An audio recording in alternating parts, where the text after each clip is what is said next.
morning, El Paso. Welcome back to the Runaways News at 9. On today's news, we will be talking about the COVID-19 pandemic that happened approximately 20 years ago and how it affected trade, vaccines, government repression, and the long-term effects that came along with the pandemic. I will start off today by reminding everybody that in the early years of 2010, the world had a rapidly growing global trade that was able to overcome the 2008 financial crisis, but of course, we know that it never fully recovered. Nevertheless, that rapidly began to slow down in 2019, mainly due to the trade tensions between the United States and China. Following that, the COVID-19 pandemic hit the world, causing an unexpected fall in world trade.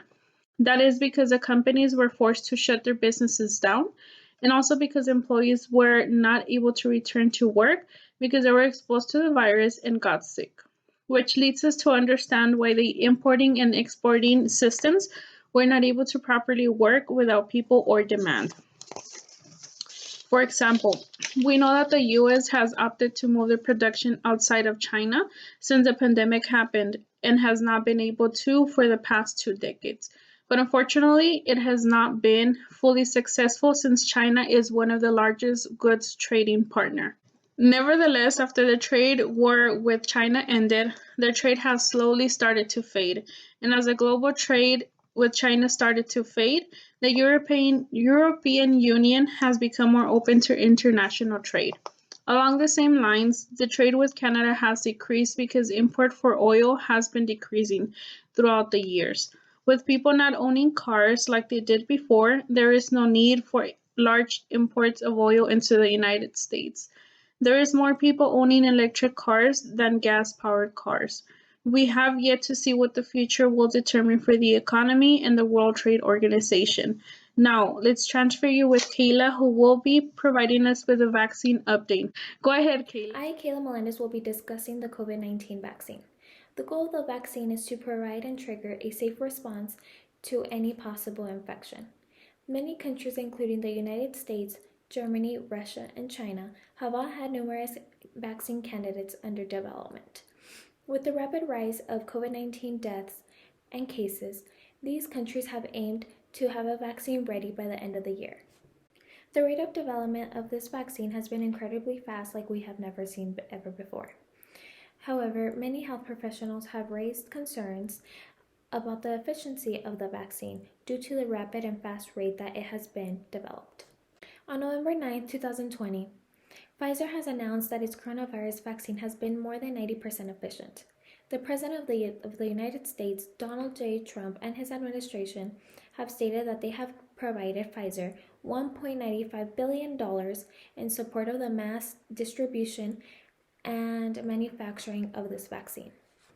Just 2 days later, a vaccine in Russia named Sputnik V had announced to be more than 92% effective. However, many health professionals were concerned when they found out that this vaccine had only been tested in 20 patients that had coronavirus.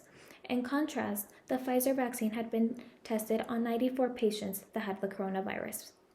After the victory of several coronavirus vaccines being approved all around the world, there have been challenges of getting the vaccine deployed due to the supply chain. There have been challenges with glass vials and stoppers which are produced overseas for vaccines. If no shipments are available to arrive, then that means no supplies.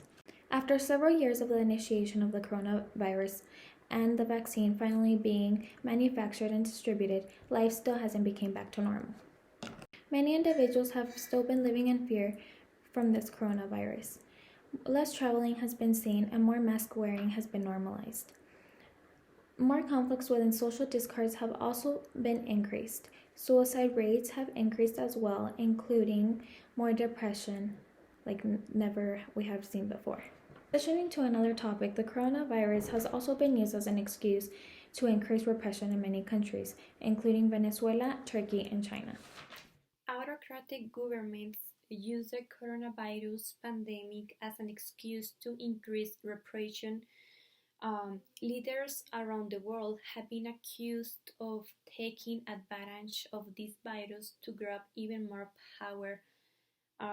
As an example of this will be some Europe countries. For example, Viktor Orban, a powerful prime minister in Hungary. He can now rule by decree for as long as necessary and can decide itself when the danger is over. Since the prime minister is using this situation as an opportunity to increase repression and grab more power, he is dividing the country. In order to do so, just 2 weeks before March the 11th, when everything just already started and the official active cases of COVID-19 were only 13 and just fewer than 100 people were in quarantine, Viktor Orban passed the draft law on protecting against coronavirus.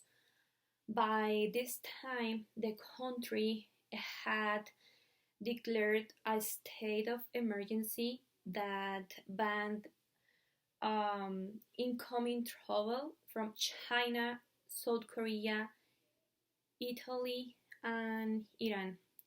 The country applied new regulations to limit indoor gatherings. This restriction limited those gatherings to fewer than 100 people. Also, this law includes the spread of distorted truths or breaking isolation orders will be punishable with 8 years prison time. He also permit shutting down inconvenient press. The Prime Minister could suspend any existing law or create any news as he desired. All of the laws would last as long as the state of emergency was in place. Viktor Orban just shut down opposition and locked down his power. While most people are showing compassion and love for COVID-19 crisis, Viktor Orban is being accused at home and abroad to take advantage of coronavirus pandemic to increase his power.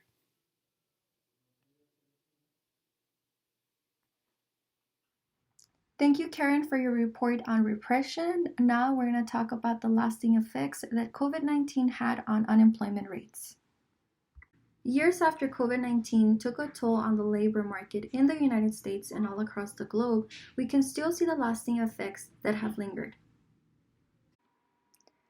Back in March 2020, when the pandemic hit the United States, the unemployment rate went from a national average of 4.4% to 14.7% within a month, a staggering 10.3% increase, and gradually lowered to 6.9% in October of the same year.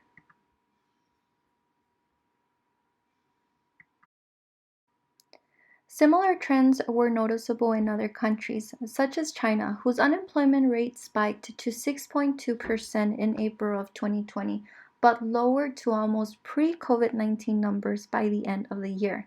Mexico peaked in June 2020 to 5.5%, and it also gradually descended. Ireland's unemployment rate steadily increased from 4.6% in April 2020 to 7.3% October 2020, and similar to the United States, its unemployment rate lessened as time progressed. Many countries experienced a speedy recovery in their unemployment rate once the COVID-19 vaccine started to be distributed. However, statistically speaking, 4 out of every 10 jobs did not return. The labor market post-COVID-19 experienced what economists call a K-shaped recovery. After the recession experienced back in 2020, there was an apparent increase in the demand of some industries along with a decline in demand for others. The hospitality and tourism industries have not fully recovered, even though tourism is highly encouraged by host country. Stricter travel policies have become a deterrent for many travelers. Other industries have emerged, such as information technology, gig work, entrepreneurship, logistics, and remote working has separated the traditional workplace from the worker. The labor market has fundamentally changed as a result of COVID-19, but economists are optimistic that the changes made during that pandemic will make the unemployment rate more resilient. That has been all for tonight's show. Thank you for joining us.